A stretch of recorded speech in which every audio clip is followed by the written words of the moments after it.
Hey guys, Gathering Magic back again, and this is a video I've wanted to make for quite a while. It's about HODLing, and in case you don't know what that means, it's just kind of abbreviation of hold on for dear life. Basically, it's once you get something, you never let go of it, no matter what. Whether the price goes up, whether the price goes down, you're holding on to your token. So I wanted to address some issues with that. Now, to be honest, I kind of had this mindset for a while, especially like for SPS. It's like, because I feel SPS is going to go many multiples higher of where it is now. So I'm like, I'm just hanging on my SPS. No matter what SPS I get, whether it's in ranked battles, whether it's in guild brawls, whether it's, me purchasing SPS, I'm hanging on to it. I'm growing my bag. I had my mind set on it, but I've come to realize that maybe I've missed some opportunities to grow that bag without necessarily putting more money in.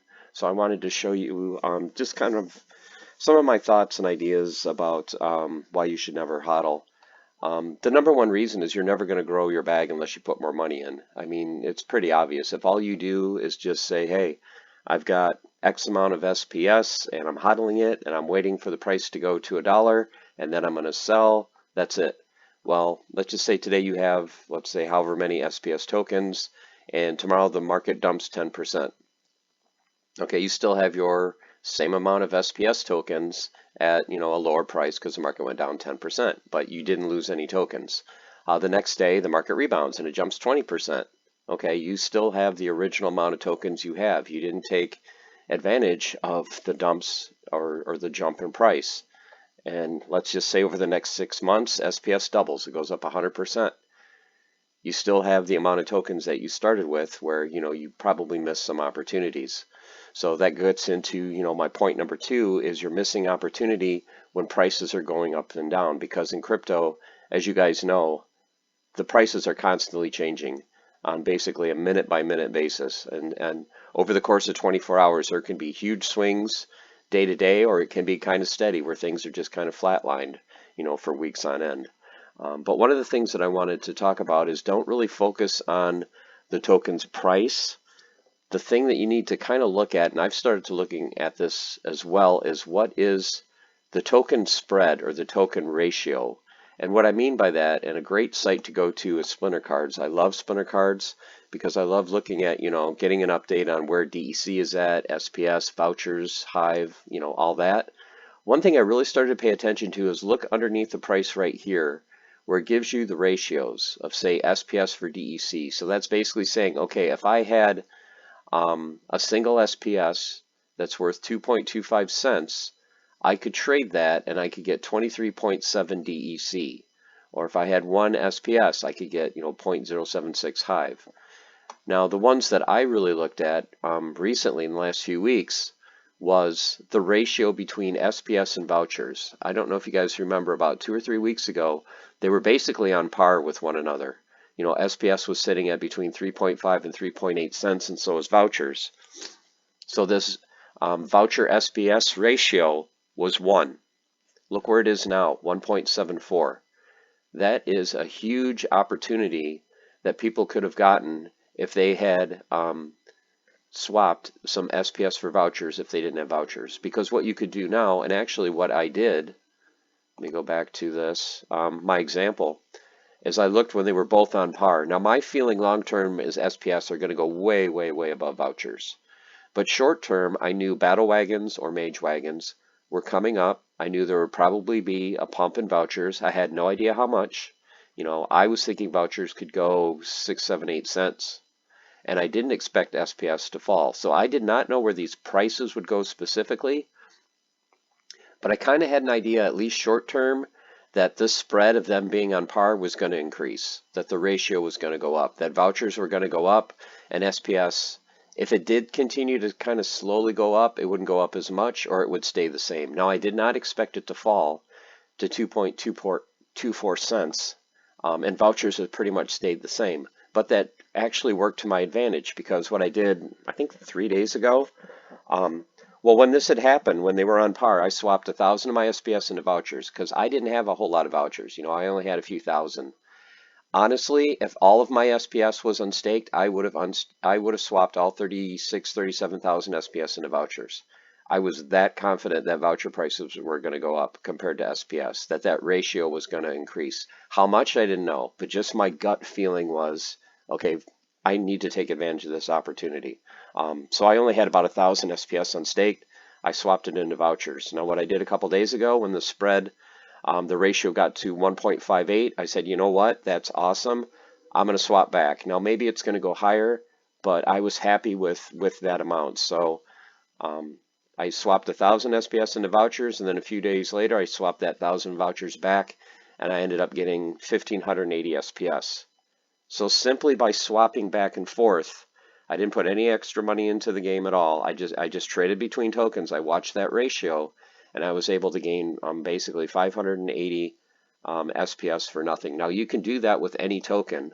Um, what I am thinking of doing is keeping an eye on, and one of my main focuses is going to be DEC. If DEC starts going down, and we saw this a few days ago when it hit like 0.9, that's when I'm going to start moving liquid SPS and vouchers into DEC.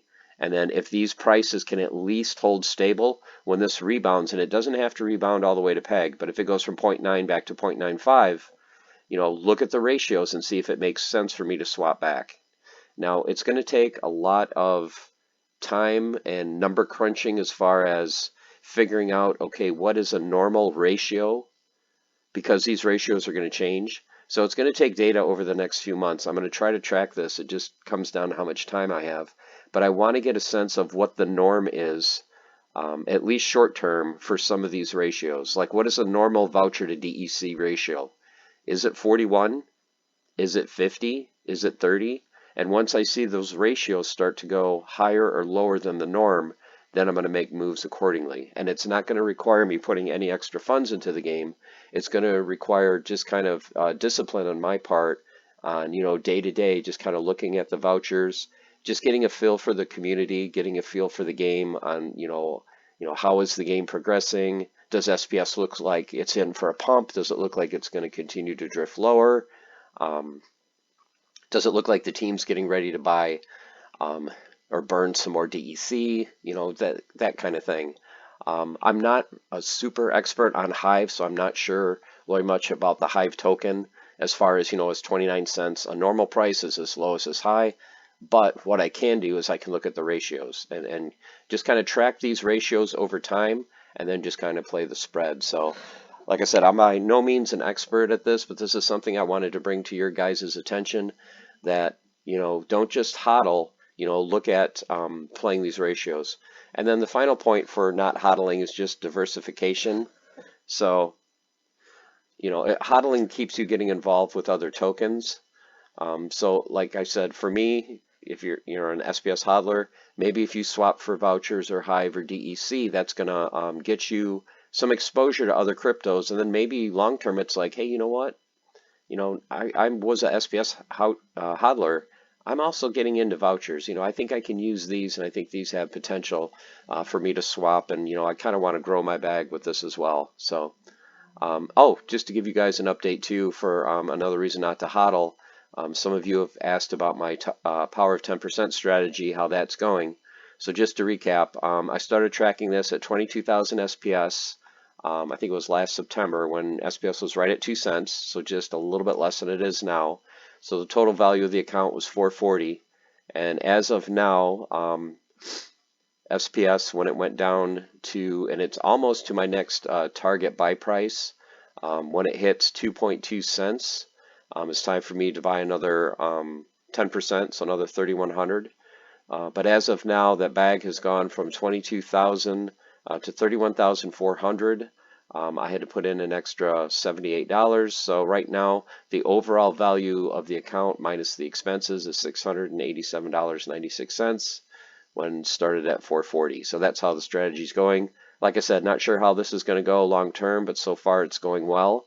And as you can see, it's allowing me to grow my bag. I didn't just sit on the 22,000 and hodl. I made some moves based on, just the SPS price going up and down. So that's just based on this strategy. This isn't, part of doing the ratios. So this is just another thing that you guys can think about as far as if you want to try to figure out how to grow your bags without trying, without having to spend extra funds.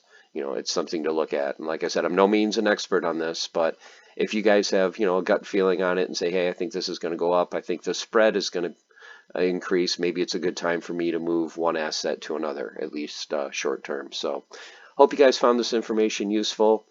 As always, please leave comments or any questions you have. I will try to answer those as soon as I can. And as always, stay the course, keep on forging, have fun, build your bags, and here's to a great 2024. Take care.